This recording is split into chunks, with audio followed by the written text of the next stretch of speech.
In the late 1990s, the Pacific Rim Transdisciplinary Tobacco and Alcohol Use Research Center conducted a large public health study in several cities throughout China. In 2004, the PRT-TARC partnered with the Chengdu Center for Disease Control to convert the findings from that study into a smoking education program. This program was designed to reach the large number of youths in China who smoke.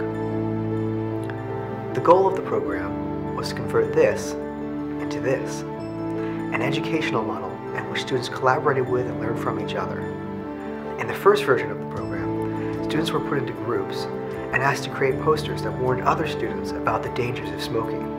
After this version of the program was successfully implemented, a new goal was set: to convert this into this, an educational model in which students and teachers interacted both inside and outside the classroom. To do this, teachers and students were given cell phones.